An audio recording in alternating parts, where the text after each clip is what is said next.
Nah, teman-teman, kali ini kita akan bahas satu hal yang sangat penting kalau Anda kepingin kaya raya.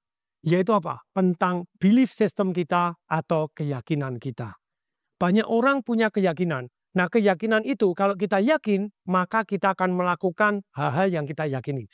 Bahkan sampai lebih dalam lagi, rela mati demi keyakinannya gitu ya. Kalau Anda percaya, coba lihat, perhatikan. Banyak sekali orang yang rela mati demi keyakinannya, yaitu agamanya. Tapi dalam hal ini, di dalam menjadi kaya, tidak ada keyakinan yang salah, tidak ada keyakinan yang benar. Yang ada adalah keyakinan yang mendukung Anda untuk menjadi kaya, atau menghambat Anda untuk menjadi kaya. Karena salah benar adalah relatif, kita tidak bahas di sini, tapi yang kita bahas, yang mendukung Anda menjadi kaya, atau tidak mendukung Anda jadi kaya. Misalnya, Anda keyakinannya punya keyakinan bahwa uang itu tidak penting. Boleh nggak? Uang itu bukan segala-galanya. Boleh nggak? Boleh. Tapi menurut Warren Buffett, ini kata-katanya, boleh kok Anda mempunyai keyakinan bahwa uang bukan segala-galanya, tapi pastikan diri Anda sudah kaya pada waktu ngomong itu. Nah, ini yang terjadi. Banyak orang mengecilkan arti pentingnya terhadap satu yang namanya kekayaan. Bahkan membenarkan posisi dia miskin. Salah satu contohnya, Anda mengatakan begini, lebih baik miskin, gak apa-apa, yang penting sehat, daripada kaya tapi sakit-sakitan. Nah, Anda menetralisir pentingnya uang supaya Anda merasa benar, supaya Anda merasa yakin bahwa miskin itu enggak apa-apa, yang penting kan sehat. Kan betul Anda lagi saat ini sehat, dan Anda miskin, enggak apa-apa. Nah, keyakinan ini, manusia itu akan bergerak menuju ke arah apa yang dia yakini. Kalau dia tidak yakin, dia tidak akan bergerak. Keyakinan ini sangat penting, contohnya, sudah diteliti oleh Richard Wiseman, The Science of Luck. Jadi, The Science of Luck ini mengatakan bahwa secara ilmiah, keyakinan itu akan berpengaruh manusia ketika dia mengambil tindakan menuju arah yang apa yang dia yakini. Tapi kalau dalam situasi acak, maksudnya apa situasi acak? Yaitu pada waktu pakai lotre, orang yang merasa yakin bahwa dirinya beruntung, sama orang yang tidak yakin bahwa dia beruntung. Jadi dia tidak beruntung, saya orang yang tidak beruntung, atau keyakinannya beda apapun. Yang satu yakin bahwa dia beruntung, yang satu yakin bahwa dia orang yang tidak beruntung. Dalam undian, sama-sama disuruh beli lotre dengan angka yang sama, ternyata kemungkinan menangnya sama exactly 100%. Jadi secara acak semuanya sama. Tetapi di dalam kehidupan sehari-hari, perihal keyakinan sangat berpengaruh. Contohnya, kalau Anda tidak yakin menang dari lotre, maka Anda beli nggak? Nggak beli. Kalau Anda beli, ya sudah tidak bakalan menang. Demikian juga ketika Anda memanah. Saya tidak berbakat untuk memanah kok. Anda tidak memanah. Begitu mana luput, nah benar toh, Anda tidak mau usaha lagi. Tapi kalau Anda yakin, yes, saya ini berbakat untuk memanah. Luput, latihan lagi. Luput, latihan lagi. Akhirnya jadi berbakat sungguhan. Kalau Anda yakin, maka Anda akan mengambil tindakan. Ketika ambil tindakan, potensi Anda tergali. Ketika potensi Anda tergali, dan Anda ambil tindakan, Anda membawa hasil. Ketika Anda membawa hasil, Anda semakin yakin. Sangat tanya dulu. Siapa yang Anda punya keyakinan bahwa Anda tidak bisa matematika atau matematika itu sulit? Silakan. Kalau Anda yakin matematika sulit, ada 97% orang yang yakin matematikanya sulit, dia hasilnya jelek. Loh, 3% kok jadi bagus? Karena dia memberi arti yang berbeda. Dia yakin matematika sulit, maka dia harus belajar lebih giat lagi, harus cari cara untuk supaya jadi mudah, akhirnya mudah sungguhan. Tapi 97% orang yang yakin bahwa matematika sulit, pertanyaannya, datangnya dari mana keyakinannya? Dari masa lalu. Misalnya, satu hari, dia dari omongan orang lain, dari apa yang dia dengar, apa yang dia lihat, apa yang dia rasakan. Pada waktu kelas 1, dia tidak ikutin pelajaran matematika, lagi sakit, mendadak dia masuk, ulangan. Ulangan matematika dapat jelek. Kok enggak bisa ya? Dia yakin, oh matematika susah ini. Begitu susah, dia malas belajar. Kalau dia, perhatikan, begitu dia yakin susah, tapi tindakannya mendukung keyakinannya susah, maka dia tidak belajar. Kalau dia susah, dia belajar, memberi arti bahwa dia harus belajar, hasilnya beda. Tapi kalau 97% orang merasa yakin bahwa matematika susah, kemudian begitu ada ulangan lagi, mau belajar nggak? Belajarnya lebih loyo. 97% orang nggak mau usaha.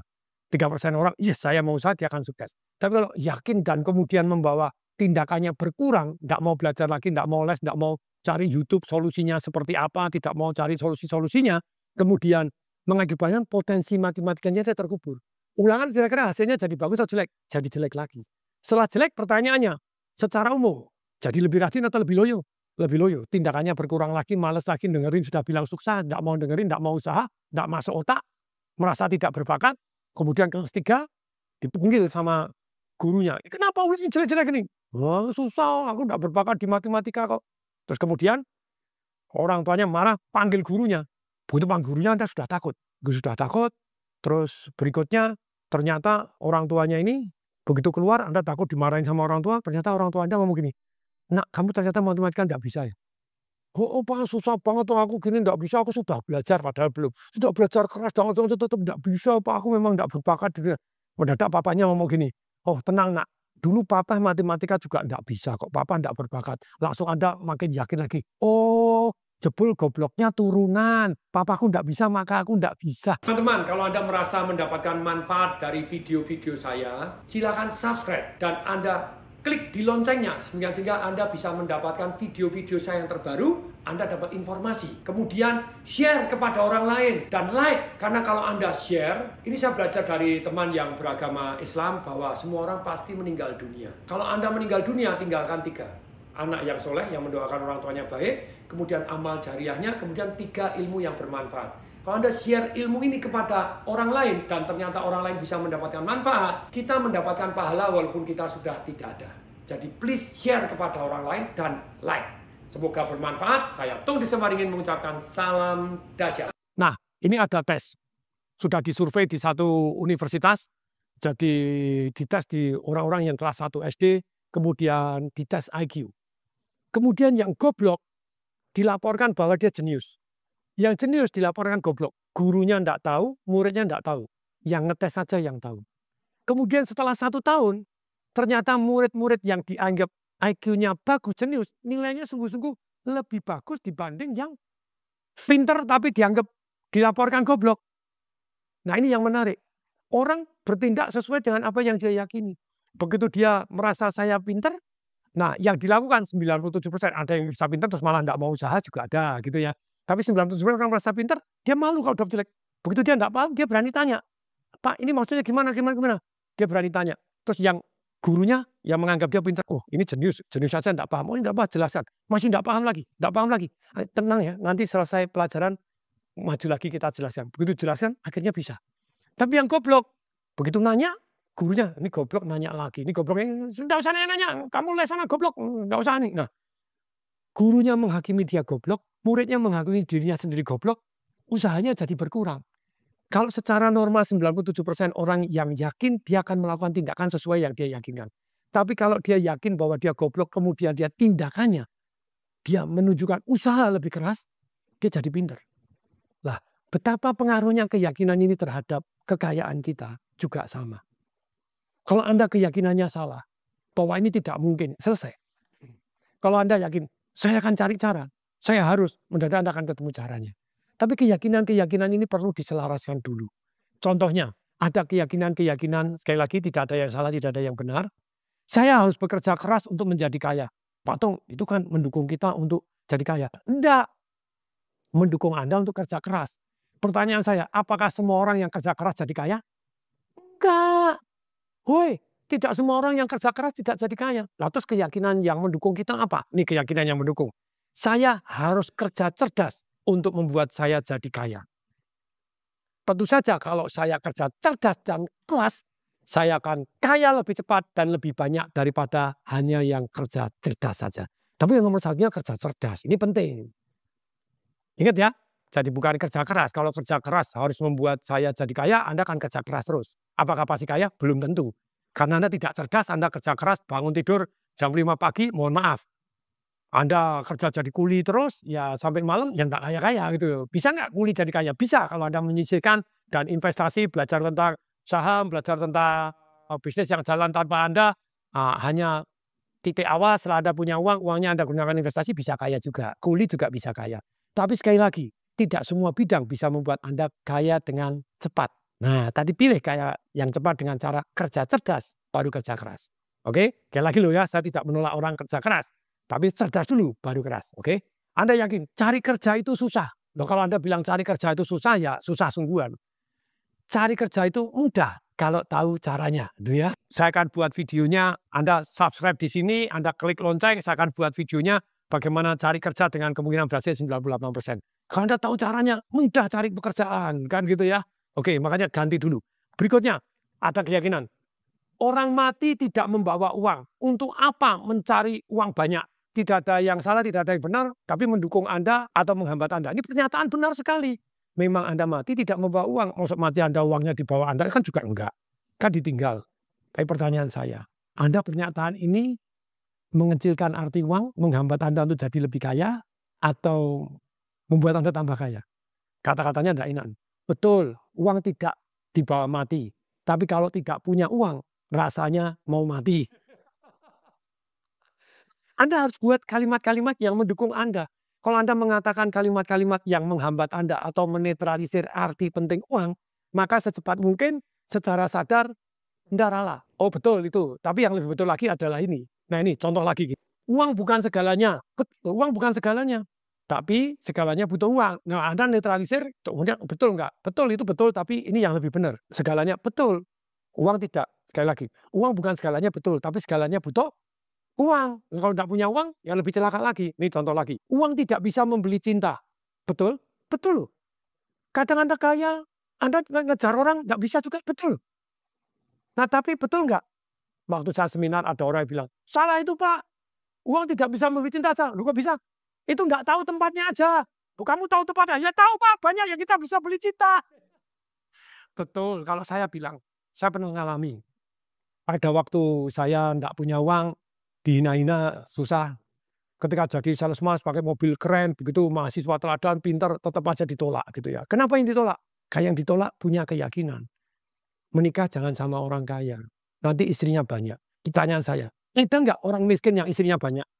Adalah, sama-sama dapat orang yang istrinya banyak, cari yang kaya. Betul? Nah, pertanyaan saya, ada nggak orang kaya yang setia? Ada. Semuanya tangan kanan. Itulah saya. Nah, semuanya begini semua. Itulah saya. Kita kaya dan setia. Boleh?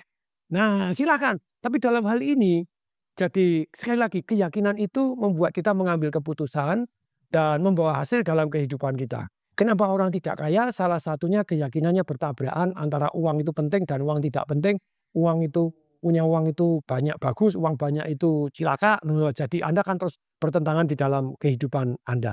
Nah, sekarang, karena saya pernah mengalami bahwa punya uang banyak juga cintanya ditolak. Nah, saya punya keyakinan gini, betul. Kadang uang tidak bisa membeli cinta. Tapi kalau uang saya banyak, cinta saya jauh lebih indah. Karena uang, orang malah putus bersaudara. Betul, kadang ada orang bisa ini. Tapi pertanyaannya, lebih banyak mana? Sebenarnya yang putus saudara urusan uang itu karena kurang uang. Lu kok rebutan warisan? Karena kurang uang. Coba misalnya, Anda kekayaannya 5 triliun. Warisannya berapa? 100 juta. Ya sudahlah, kasihkan kepada yang lain atau diamalkan. Anda tidak rebutan. Rebutan warisan karena kurang uang. Kalau orangnya jauh lebih kaya dibanding orang tuanya, ya tidak rebutan warisan. Betul atau betul? Jadi yang rebutan yang kurang uang.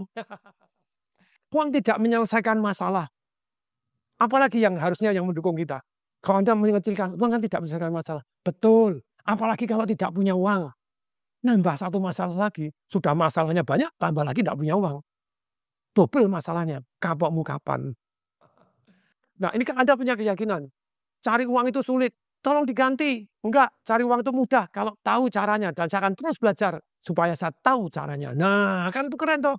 Hemat pangkal kaya adalah ilmu yang paling lama untuk membuat Anda kaya. Saya setuju hemat, tapi di tempat-tempat yang tepat. Jadi kalau untuk pendidikan leher ke atas yang bisa membuat saya kaya, baca buku, kemudian cari mentor yang dahsyat, berani ambil risiko, saya tetap ada sesuatu hal yang saya taruh tempat aman dan menguntungkan, ada alokasi saya untuk tidak hemat. Untuk berani ambil risiko, untuk belajar, untuk terus meningkatkan diri supaya saya bisa jauh lebih kaya. Nah kalau Anda hemat di tempat yang salah, hasilnya salah. Sekali lagi ya, jadi hemat di tempat tepat membuat Anda kaya. Setuju kalau hemat pangkal kaya bisa tapi lama banget gitu ya. Jadi Anda lebih baik belajar tentang investasi, gunakan uang untuk meningkatkan diri, meningkatkan pengetahuan, meningkatkan wawasan, bisa mencari uang dengan cara yang halal dan cepat caranya bagaimana, terus kemudian bisa investasi yang tepat dan bertumbuh grow lebih cepat, makanya Anda lebih kaya daripada hanya sekedar hemat pangkal kaya. Oke ya. Lanjut lagi, orang kaya itu pelit, ya Anda bilang itu orang lain, saya yang Orang kaya dan semakin kaya saya sosial karena memang saya dari dulunya sosial. Masih ingat, uang hanya memagnify kita. Kalau Anda pelit, ya Anda kaya tetap pelit, malah lebih pelit lagi. Dan kalau Anda sosial, Anda kaya, Anda makin sosial gitu ya. Ada lagi di sini, orang kaya itu sombong, itu orang lain. Kalau Anda kaya, Anda tetap rendah hati. Cocok gitu ya. Anda yakinin itu, orang kaya sombong. Anda tidak kepengen kaya. Tambah lagi misalnya, orang kaya tidak bahagia. Oh itu orang kaya yang lain. Orang kaya yang goblok. Kalau saya kaya dan bahagia kok. Boleh nggak? Boleh. Ada orang kaul kemiskinan. Patung itu yang namanya Mother Teresa, kaul kemiskinan, jadi tangan Tuhan untuk kebaikan. Boleh kalau Anda pilihannya seperti Mother Teresa. Contoh, Mother Teresa satu hari. Dia di India pengen bangun rumah sakit. Untuk supaya orang-orang yang sakit bisa diorangkan, dimanusiakan. Termasuk kalau sampai meninggal itu meninggal dalam kasih sayang. Bukan meninggal di jalanan tidak layak seperti manusia. Dan dia pada waktu itu konferensi ke masyarakat kepada orang-orang. Dan dia bilang, saya cuma punya $2. Saya mau bangun rumah sakit. Minimal butuh $2 juta. Siapa yang mau nyumbang? Banyak orang yang nyumbang. Anda boleh punya pilihan jadi tangan Tuhan. Dan Anda membuktikan hidup Anda sepenuhnya untuk kebaikan. Dengan Anda kaul kemiskinan, silahkan itu pilihan Anda. Tapi pertanyaan saya, boleh nggak Anda memilih sebagai orang kaya yang menyumbang $2 juta tadi untuk membangun rumah sakit? Boleh. Bisa nggak Anda orang kaya jadi tangan Tuhan untuk berbuat kebaikan? Kalau Anda kaya, Anda lebih leluasa membantu orang. Kalau Anda bilang, orang saya itu jahat, keyakinan Anda, ya Anda susah jadi kaya. Karena Anda takut jadi jahat. Nah, itu caranya gimana? Ganti secara sadar. Orang kaya itu jahat. Enggak, itu orang lain. Kalau saya kaya, saya akan jadi makin baik. Boleh? Janji ya, kalau Anda kaya makin baik ya, gitu ya. Baik, enggak, bukan hanya baik, bijaksana. Karena banyak sekali memberi, tapi malah menghancurkan orang yang diberi. Gitu ya. Jadi malah jadi tergantung, malah jadi begini, malah ya Anda memberi semaksimal mungkin kalau bisa dua arah. Diberi tapi Anda ada kontribusi untuk naik, kontribusi untuk jadi lebih hebat. Bukan yang diberi semata. Tapi kalau kejadiannya darurat misalnya bencana alam atau apa Anda beri, oke.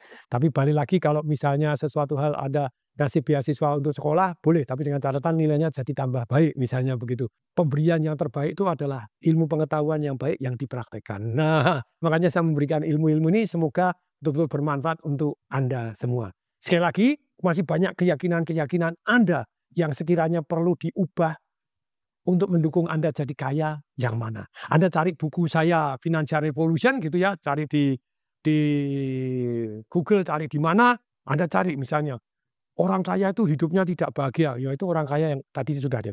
Orang kaya itu hidupnya tidak bahagia, itu orang kaya yang goblok. Kalau saya kaya dan bahagia kok. Dan sejelek-jeleknya sama-sama tidak bahagia. Ada nggak yang miskin tidak bahagia? Ada. Ya sudah, sama-sama sejelek-jeleknya, sama-sama tidak bahagia, pilihlah kaya, oke? Kalau bisa pilih kaya dan bahagia. Anda punya keyakinan, saya tidak mungkin bisa kaya. Itu dulu. Hari saya pasti bisa kaya. Saya yakin Tuhan menginginkan saya kaya, selama saya kaya dengan cara membuat kebaikan dan nilai tambah untuk banyak orang serta direstui Tuhan jalannya. Nah kan gitu ya. Saya tidak berbakat untuk jadi orang kaya. Kaya itu bukan bakat. Kaya itu adalah hasil usaha yang cerdas dan keras. Dan saya mau berusaha dengan cerdas dan keras, maka saya pasti kaya. Saya tidak mampu membeli itu hanya untuk orang-orang yang kaya. Selesai gitu ya. Karena saya perlu, maka saya akan cari cara supaya saya bisa membelinya. Oke, good. Nah, kan gitu ya. Butuh modal besar untuk usaha yang besar. No, itu bohong. Buktinya saya melihat sendiri banyak orang mulai dari nol dan bisa jadi kaya kok. Dan saya bisa kok, walaupun saya tanpa modal saya bisa. Yang penting saya tahu cara-caranya. Yang penting saya benar-betul bermanfaat untuk orang banyak. Cari sendiri keyakinan Anda, kemudian ubah. Saya doakan Anda mulai dari keyakinannya bulat. Kaya itu baik adanya, yang tidak baik itu manusianya. Dan saya manusia yang baik dengan kekayaan saya gunakan untuk kebaikan. Saya kaya dengan cara-cara yang bermanfaat untuk orang lain, dan saya gunakan kekayaan saya juga untuk bermanfaat untuk orang lain. Ini saya share ya. Last but not least, satu cerita tentang Anthony Robbins. Satu hari Anthony Robbins dari miskin, waktu umur 17, kemudian mendapatkan duit 10.000 US sebulan. Sampai ditulis, baru umur berapa belas sudah masuk koran di Los Angeles sana. Wonder Boy, satu anak muda sudah punya penghasilan 10.000 US per bulan. Sebentar bangkrut dan kere. Kenapa bangkrut dan kere? Karena keyakinannya dia menyabotase. Ternyata pada waktu dia punya 10.000 US gini, langsung dia nyicil mobil mewah, langsung nyicil apartemen mewah. Terus kemudian sama teman-temannya bilang, ayo balapan unta di piramid. Wah, balapan unta karena dia punya duit. Mendadak dia lonely. Kenapa lonely? Mendadak teman-temannya yang tadi messing, kamu orang filthy rich, jadi orang kaya yang sombong, orang kaya yang kalau ngomong bahasa negatifnya orang kaya yang bajingan atau orang kaya apa yang dimaki-maki. Begitu seperti itu dia merasa lonely. Kemudian dia menyabotase diri sendiri, akhirnya bangkrut gitu ya. Ketika bangkrut, dia mulai belajar lagi, dia mulai mengubah keyakinan, akhirnya dia belajar dari mentor, strateginya tepat, dan dia punya penghasilan $1 juta. Begitu umur 24 tahun dia punya $1 juta, $1 juta, sampai umur 29, 6 tahun betul-betul $1 juta. Kenapa berhenti di $1 juta? Kemudian dia melihat keyakinannya lagi. Ternyata ada keyakinan dia yang menghambat. 1 juta itu sudah lebih dari cukup. Menurut majalah Forbes, Anda punya penghasilan $1 juta, itu sudah kaya raya. Dan dia bilang, dia punya keyakinan gini yang menghambat itu. $1 juta itu sudah cukup. Kalau lebih dari itu serakah. Kalau Anda punya keyakinan $1 juta cukup, ya sudah Anda dapat 1 juta, Anda tidak mau berjuang lagi, tidak mau berpikir lagi. Memblokade sendiri. Dan ternyata kalau lebih dari 1 juta celaka. Akhirnya dia merenung, kemudian dia mengganti. Keyakinannya dia, enggak kok. Saya kaya dengan cara bermanfaat menguntungkan orang lain. Dan saya semakin kaya, saya bisa membantu orang lain lebih banyak lagi. Umur 30 langsung penghasilannya $24 juta setahun. Hanya karena keyakinan dirubah dan dia tahu cara yang tepat, balik lagi bukan hanya. Dia punya impian yang besar, dia tahu caranya, punya keyakinan yang tepat, dia merasa harus, dia kejar, dia dapat 24 juta. Akhirnya Antrobin menggunakan kekayaannya untuk membantu banyak orang. Ada membantu yang bukan seagama. Pada waktu Aceh kena tsunami pun dia juga membantu. Boleh nggak? Membantu di luar agamanya boleh nggak? Boleh lah. Karena kalau nggak boleh ya silakan. Terus bahkan membantu yang tidak beragama. Boleh nggak? Dia membantu panti jompo, panti asuhan di China sana, di Beijing. Boleh nggak? Boleh gitu ya. Jadi lu kok tong disewaringin tahu karena waktu itu nyumbangnya salah satu lewat saya gitu ya. Nyumbang yang untuk yang Aceh segala macam. Nah, tapi sekali lagi Bapak Ibu semua. Jadi ubah keyakinan Anda bahwa kaya itu baik adanya. Yang tidak baik adalah manusianya. Kalau manusianya baik, semakin kaya, kebaikannya akan semakin luas. Jadi Anda boleh punya pilihan, kaya dan jadi tangan Tuhan untuk kebaikan, atau miskin jadi tangan Tuhan kebaikan, semuanya pilihan Anda. Keyakinan Anda, apa yang Anda yakini, ada konsekuensinya, pilih dengan baik. Semoga bermanfaat. Saya Tong Desoparingin mengucapkan salam dahsyat.